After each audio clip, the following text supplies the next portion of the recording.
So this whole unit that we're looking at here, we've learned the foundational elements of integration in Unit 4. We looked at it as area under a curve, we did Riemann sums, we did our basic rules. But what happens when we run into functions that we can't integrate using any of the rules that we've learned so far? What other methods are there? And really, that's what this whole lesson is about. We're going to learn a few more rules, but there are also a couple of methods that help us deal with situations where we may or may not be able to use some of the rules we've learned in the past. Okay? One of those is a concept called substitution. That's the method that we're going to look at today. All right, now, to introduce this concept, I actually want to consider something we studied a long time ago with derivatives, and that is our chain rule. Okay?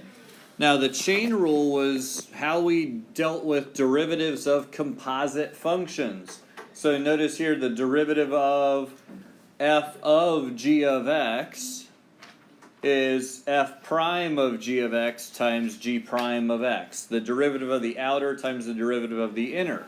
Okay? So if we were going to take the derivative here, what would we get?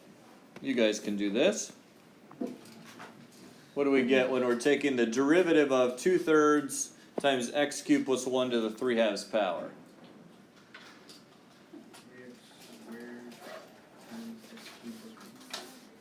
Okay, 3x squared times x cubed plus 1. Is that it? Yeah. No, derivative. What? To the 1/2. Okay. We originally had a 2/3 out here. We multiply by the 3/2. So that cancels out to 1. Okay. Where did the 3x squared come from? Derivative of the inside. The inside is x cubed plus 1. The derivative is 3x squared. So there we have our derivative using the chain rule. Now, for integration, there is not a chain rule, but there is this method that we're going to look at. But understand here, just based on what we looked at in our last unit, we could actually answer this question. All right? Find the integral of 3x squared times the square root of x cubed plus 1 dx. What would you say the integral is? X cubed. 2/3 times x cubed plus 1 to the 3/2 d Plus c. Good. Yeah.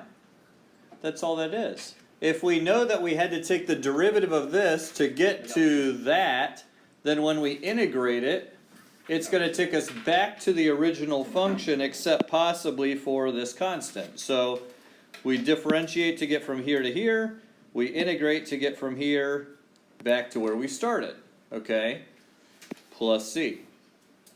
That's kind of the idea here. And the point of this is to hopefully help you recognize there is a relationship here, but it's not necessarily as obvious as the chain rule was. Okay, it's a little bit more complicated. Now, so looking at the antiderivative of a composite function, let's look at what we've got here. If we have a composite function, f of g of x, that we're trying to take the integral of, but not just that, we also have to be multiplying by the derivative of the inside. Okay? So you're going to see more than just f of g of x. It's going to be f of g of x times the derivative of the inside dx. Okay? That is going to give us the antiderivative in terms of that g of x. And then you'll notice here, It says f of u plus c.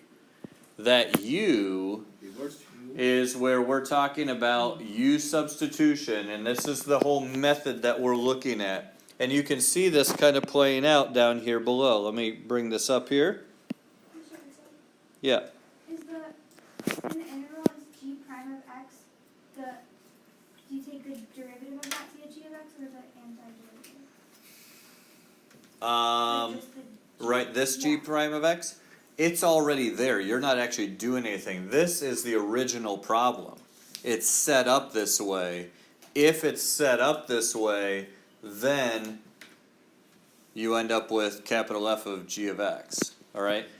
Now, getting it set up that way Yeah, I don't know. can be a challenge. All right? It won't be perfect, but from outside down. It may not be perfect, and that's where we're going to learn some strategies over the next couple days here to help us. Some of them are set up perfectly. We can just see it and take the integral. Others, though, we're going to have to manipulate it a little bit in order to be able to do it. Okay? So, the main thing, though, I want you guys to see right here is recognize the pattern. Okay? What we are actually doing here is notice we're changing from the variable x to the variable u. And then we are going to integrate with respect to u instead. So we're doing, that's where the substitution comes in. We're changing the variable that we're integrating with. After we integrate, then we can change it back, as we'll see. Okay? So, again, what we're doing here is we are changing the variable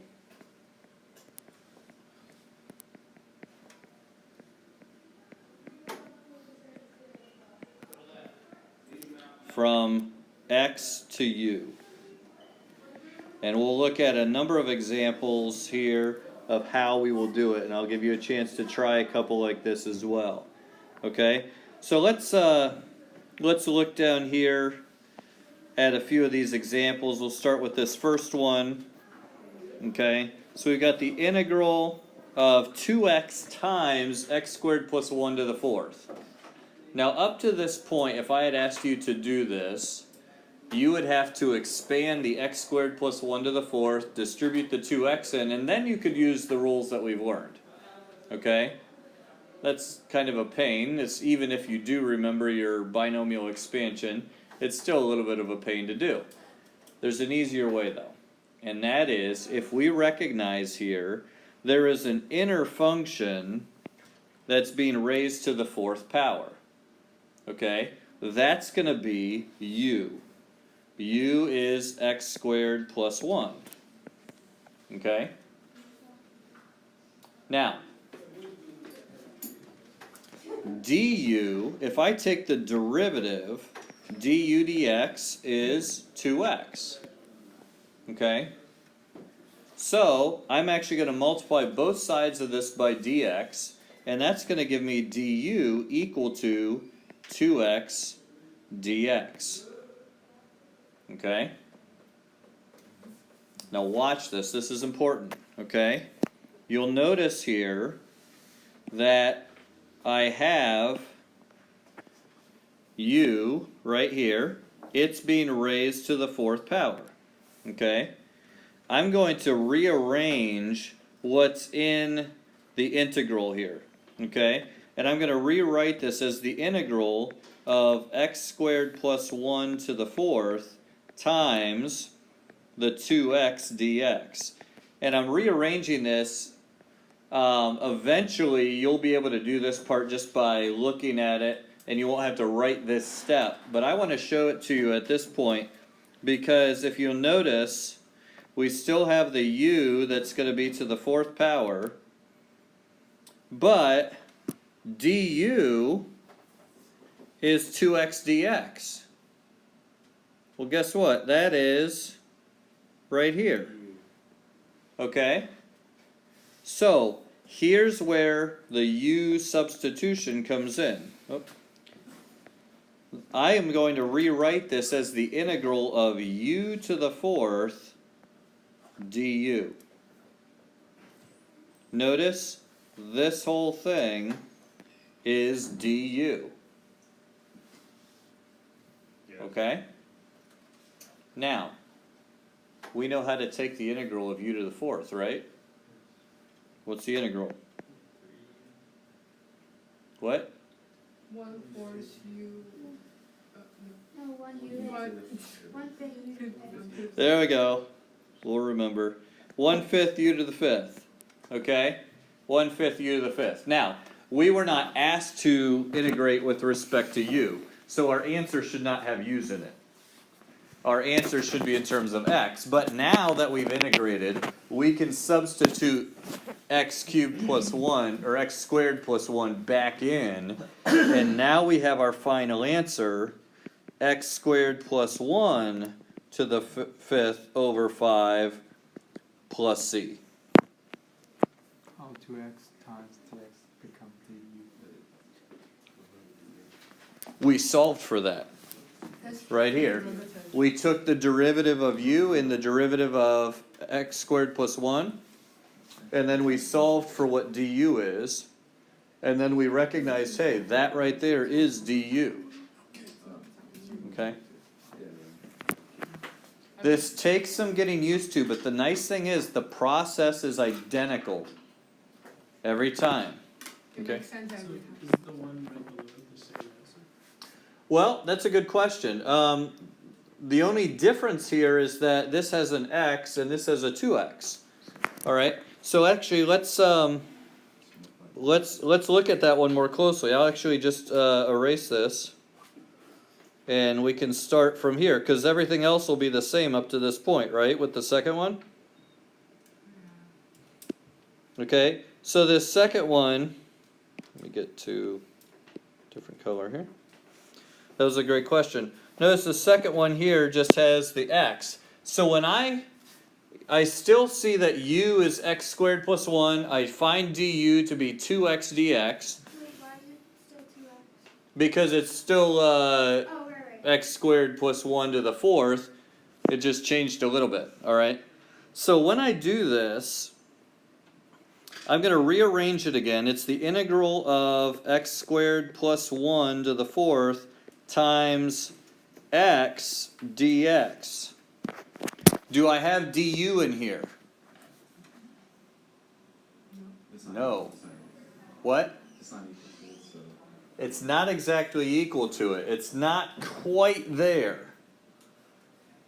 The nice thing is, though, all I'm missing is a constant. I'm missing the 2. Okay? And here's where we can draw on some other rules that we've learned from integration. Okay? The first rule here is that if I have a constant times a function that I'm trying to integrate, I could pull that constant out, right? Integral of f of x dx. Okay? So I know that that's allowed. Now, we also know back from, I don't know, 4th grade, 3rd grade, 2nd grade maybe, that anytime I'm allowed to multiply by 1, and it's not going to change the value, right? So, what if I had an integral of f of x dx, and let's say I just multiply it by 1 in the form of a fraction. Guess what I could do with that fraction then? I could split that. Instead of c over c, I could make it 1 over c times c. And I could bring the 1 over c outside the integral, and I could leave the other c inside the integral. Why wouldn't you just take c over c out? One thing. Well, we wouldn't because... That's a good question. Why don't we take both of them out? We wouldn't because in this case, it's actually helpful not to. Watch what we're going to do here. I need a 2x dx to make my du. So guess what? I'm going to multiply by a 2 on the inside, and a 1/2 on the outside. I'm multiplying by 1, but I did it in a way so that it makes the problem work out for me. It's just like, why would we multiply a fraction by 2/2? Well, if we need a common denominator, it's helpful to do that there, in that case. All right? Here, we're getting the du to work out. Now I have it. Oh, that's the eraser. Okay? Okay, thank you. So now we have the du. All right, sorry. Okay, so at this point, I can actually do the substitution because I have everything matching the way it's supposed to be. And now I have a 1/2 times the integral of u to the 4th du. Okay? Don't lose the 1/2 on the outside. Okay? The 2 was absorbed into our du. Okay, that's why we don't see the 2 on the inside anymore, because that was substituted out to put in our du. So now it's 1/2 times u to the 5th over 5, which is u to the 5th over 10. And that means then our final answer is going to be x squared plus 1 to the 5th over 10 plus c. Okay? So the last thing you do is put that u back in terms of x. Okay? So, it's not terrible. It takes a little bit of thought, a little bit of problem solving there. But it's doable, okay? You just got to be careful with it. Let's work through a couple other examples, okay? Let's say that we've got, let's say that we've got this third one here.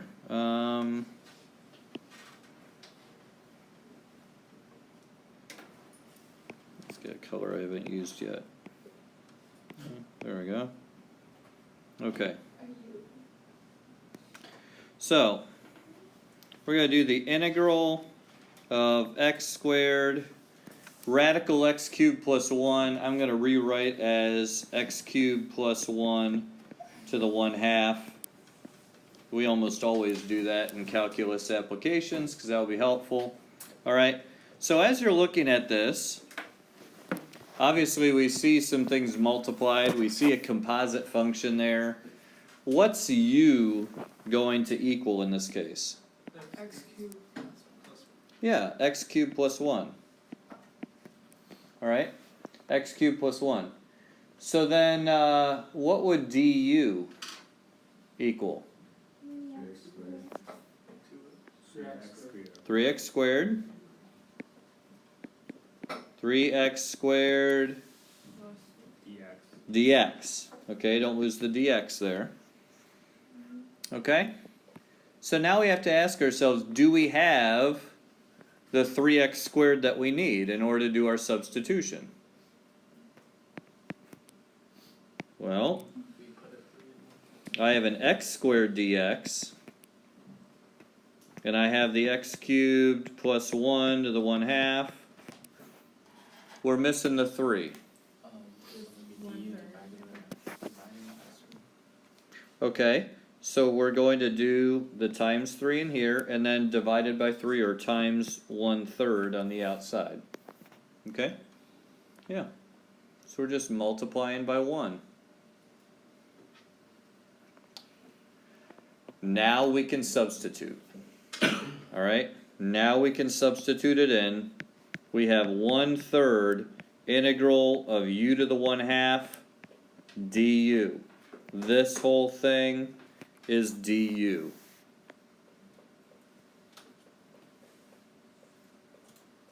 Okay.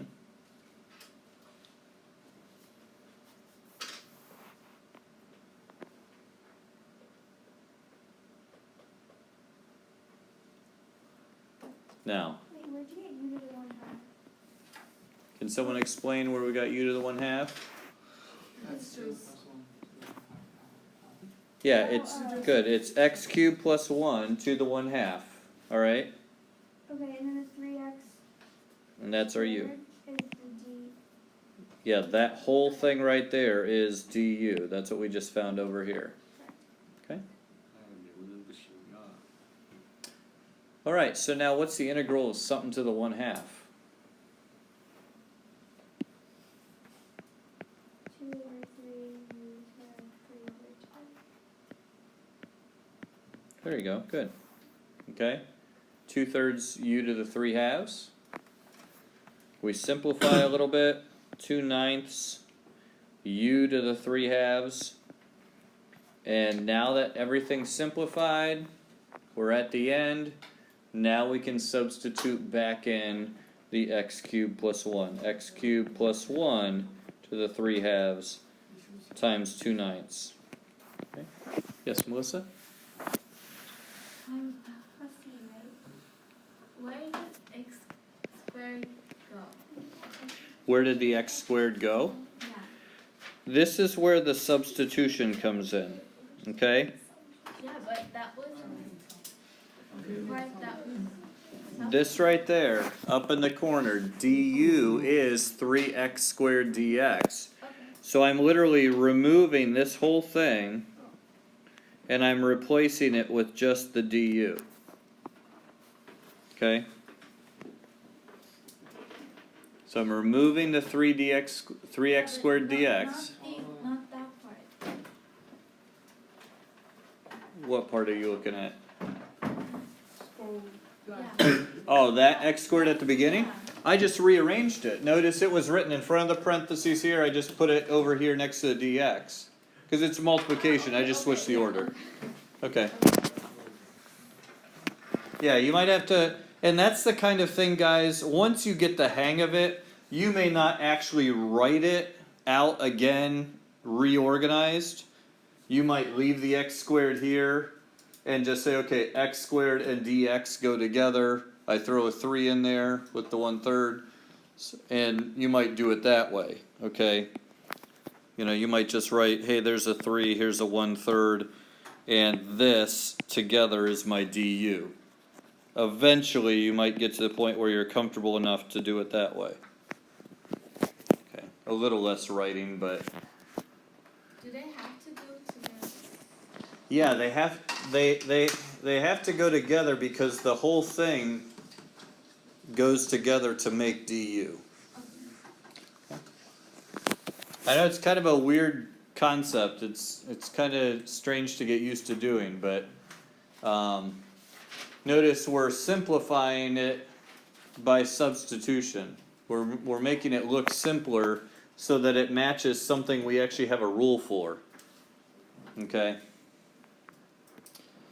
Now, as with most things in calculus, when you get to trig functions, things get a little bit more complicated. Okay? If you look at the integral of secant squared times tangent x plus 3 dx,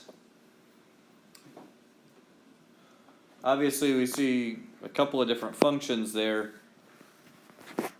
What's our inner function going to be? You think? Secant squared x? Oh, let's see. This is where you guys are going to have to, you're going to have to try stuff, okay, and just see what works. Right now, we don't have a pure composite function. We actually have the product of two functions. There's no product rule for integration, okay? So, if I'm doing this one right here, okay?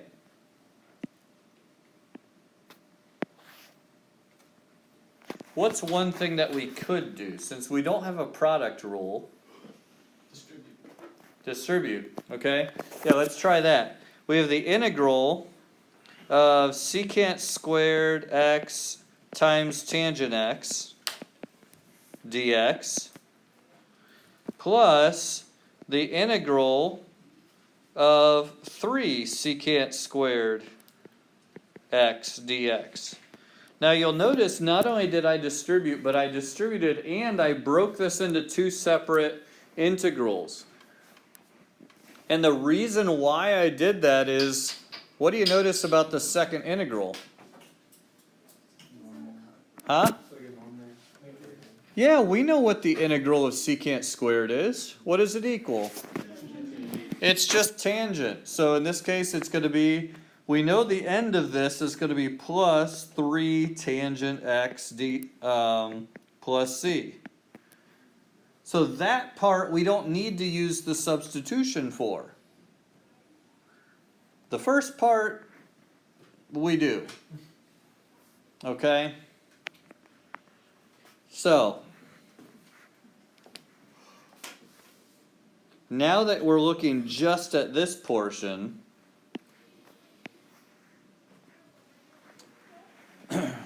what would we let u equal in this case? Secant? Tangent? Tangent? Secant? Let's see. Okay? Secant x. What now? We need, if that's our u, we need to find du. What's the derivative of secant? Are you able to choose which one you want to equal So to? you want to Oh. That's what we got to figure out, okay? That's what we got to figure out. Okay, so we've got secant times tangent. Okay? Now, because of this, notice what I would have to do. Alright, secant x times tangent x, and I need my dx here.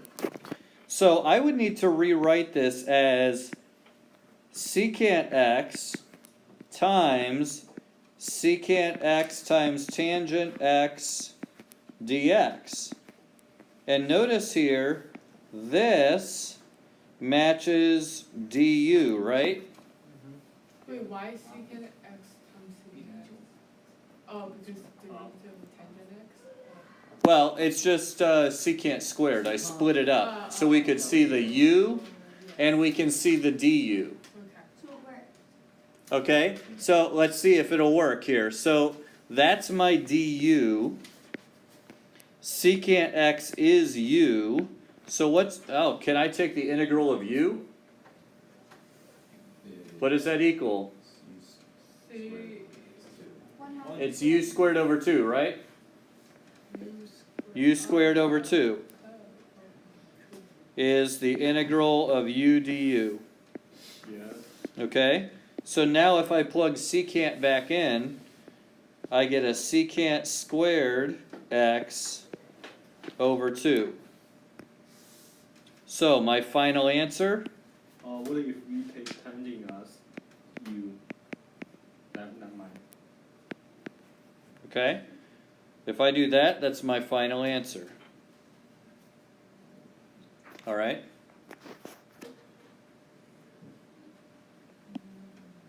Now, some of you were legitimately asking, well wait, what if u isn't secant? What if I tried to make u tangent? Well, let's see. It's actually easier. If I do, what's du? What's the derivative of tangent? See? Secant squared x dx. So, I could have rewritten that integral as tangent x times secant squared x dx, which means I'd have the integral of u du. There's du again. Okay? Well, the integral of u du is u squared over 2. Yes. Okay? Well, what was u? It was tangent.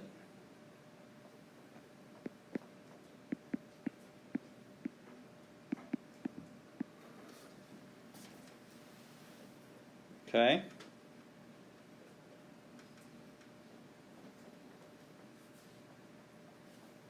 So,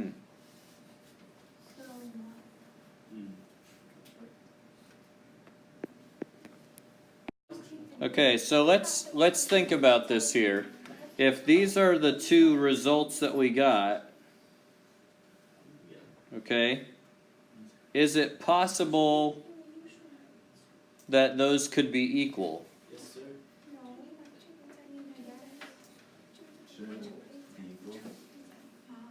Wait, You're taking the integral of the exact same thing. wait, Possible for them to be equal, but they are not always equal, I think. They're not always equal. It is possible for them to be equal, but think about the plus c. Is it possible that if I did it the one way, I would get one c, but if I did it the other way, I would get a different c? It has nothing to do. Since c could be anything? It has nothing to do with. Yes, that is what's happening here. If we were to do it this method, and then we found some kind of a point to get what c was, we'd get one value of c. But if we had used the second method and gotten the tangent squared over 2, when we plugged that point in, we would have gotten a different value of c. They would still be the same function. One would just be translated different than the other one would be. Okay, and that's actually related back to the fact that secant squared is 1 plus tangent squared.